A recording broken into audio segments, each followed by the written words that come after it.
Okay, we're continuing with our shiurim in the Sefer Daas Tevunos, picking up from Sif Yud Ches, paragraph Yud Ches. Just a very brief recap of where we're holding at this point in the conversation is that the neshama asked, what is Hashem's point? And the Seichel said for a man to come here to be mashlim himself, to complete himself, and to complete the world, then it took a step back as to why would Hashem want that at all. These shiurim, as always, should be nishmas, Daniella Sheina, Yehoshua Falik, and I'm here learning with my friend David Goodwin, and learning through the Sefer together. So what we said last time is that what you can grasp about this topic is this concept of chok hatov lehetiv, since Hashem is the ultimate goodness, in order to, on some degree, kavayochla, in order to some degree to fulfill His goodness, He needs there to be a recipient with whom He could share His good, and that recipient is going to receive that good. In order for this goodness to be a complete and total goodness, because again, if the whole point of the sharing of the good is for Hashem to perfect His goodness, so then the goodness is going to have to share, is going to have to be the best type of goodness that there is to share, because anything short of the best goodness, it will itself then result as being a lack in perfect goodness. So that goodness is going to have to be the best. Hatava shlema. Yoda b'chachmaso and nisgava shiroi shiyu mekablim osa b'yigia kapam. But Hashem understood that the way to get this goodness, the way to get this hatava, the tov, the good that Hashem wants to share, is not for it to be given as a gift, not to be given for free, but for one to earn this word. To earn it. Now, why is that? Because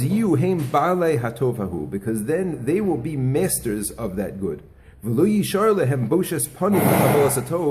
there won't be any embarrassment, there won't be any shame in the receiving of that good. So this is the concept that's called the nahama, the chisufa, the idea of receiving something for free, not being as fulfilling, not being as good as when something is earned. So now again, we can go back and ask that same question. Well, if God is perfect and God can do everything, so can't He make a goodness to share that is just as good as being earned? So again, this is like the point where the Ramchal breaks down. The way that Hashem set up the universe, the structure of things is that when you earn something, it's better. You feel more. It's a better goodness. It's a better thing to receive. And when we receive something for free, there's an element of busha. There's an element of shame involved. Kamisha makabel pstaka, like somebody who receives charity me'acher from somebody else. A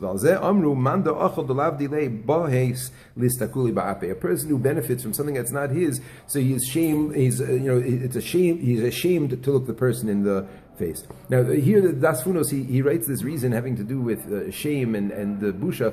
What's interesting is in the Sefer Derech Hashem, the Ramchal writes the same idea that Hashem decided that one had to earn this goodness, but there he says a very different idea, which I just want to share because it's connected. And there, the way the Ramchal says it is that because in order for the goodness to be similar to Hashem's goodness, it would have to be inherent to a person.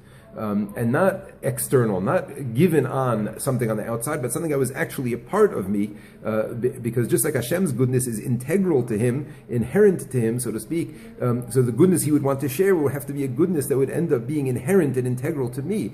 Now, how is it possible for Hashem to give me something and it not be a gift, not be like something external? So if He sets up a system that I earn it, so when I earn something, that's like inherent, it's mine, it's integral to me. So an earned good is more similar to Hashem's good than a gift of good. When a person earns that good, it becomes like owed to them when they go up to Shemayim. So there's two aspects. One, the way the Derech Hashem puts it. The other way, the way the Daas Tevunos is putting it. But when a person goes up to Shemayim, after 120 years, and they go up there to accept their reward, we're going to demand our reward from Hashem. We're going to have a right to demand it. We are owed that reward. We are not going to go there, like a person who is timid and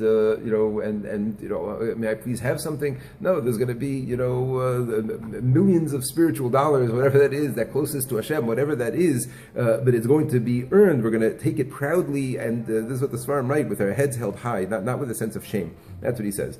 Okay, so the whole point is to get to that point of the goodness being given to me as my reward that I earned. Yud Tes. Amra neshama. Hatam b'syashiv belibi. Okay, I hear that. I understand that. Ata hashlim devarechas. Now go on and continue with what you were saying. Chaf says the Seichel. Min hakdama asher hikdamnu yatsa lanu shoresh gadol izmonen alav. So from this introduction, we've now uncovered a very big root that we need to be mizmonen about. We need to consider deeply. V'hu inyan achesron ushleimusal. And this is the concept of lack and filling in that lack, right? Like he said earlier, that the whole point of everything was for Hashem to make a person to complete himself and to complete the world. So let's talk about that. What is this idea of lack and wholeness? Because now we need to know Mahu told us of what is lack and what are its symptoms, what are the results of the fact that this lack exists, and what is the tikkun, what is the fixing of this lack that is going to make the entire creation whole again, and how is this tikkun going to happen, told us of, and what are the symptoms, what are like the not the symptoms, the told us, like the resulting forces, what are the results going to be from that? In other words, like, okay, you mentioned this idea before of Hashem making a person in such a way that he has to complete himself. What was not complete? What is complete? How do you do that? How does that work? Chaf Aleph, Amra neshama. I'm sorry, that was the Seichel. So yes, Amra neshama. Aval chosheves ani shahayat tzarich lahavin ma'u ashleimus.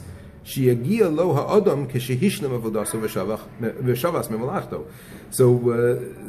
the neshama says, okay, so I would think the way to approach this topic, the way that we should address this, is to first understand what is shleimus, what is perfection, what is the picture of perfection, and then I need to now work on my life and bring my life in line with that picture.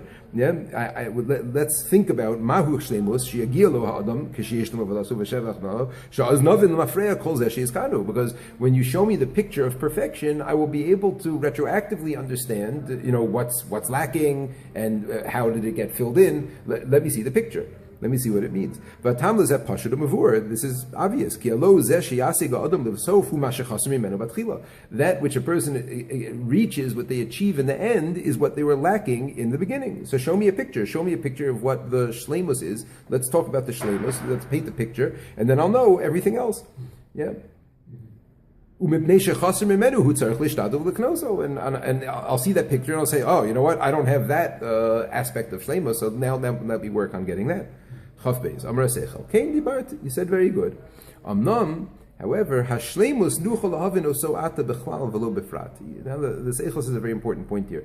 We are physical beings, right?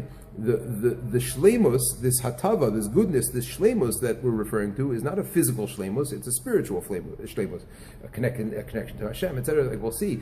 Yeah? So that's not something that we can truly grasp over here, right? Being that we are physical creatures, we're physically bound in finite form, so we can't really understand the details of what shleimus is.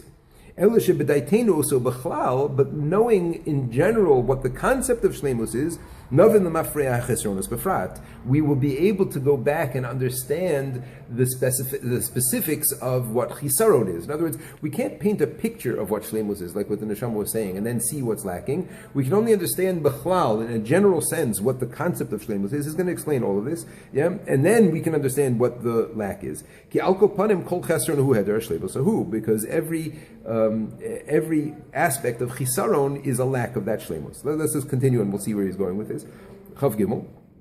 Amra neshama, and more mashata omra l'shleimus hazeh. Okay, so the neshama says, so tell me, explain to me what you mean about this shleimus that we can't understand in specific, but we can only understand in general. So we'll start with Chavdalid, which is a lengthier response than the previous couple, and we'll continue with this tomorrow. Chavdalid. Hashleimus hazeh pashut hu min amikra min asvara v'hu mashiyah adam is dabik b'kedushaso v'nenem me'asagas kvodo b'li shum moneo mafridu ma'akev. What is shleimus? Shleimus is a connection to Hashem, a singularity, a oneness with Hashem, without any ma'akev, without anything in the way, without any interfering substance, without any blockage or break or wall between Hashem and me. That is shleimus.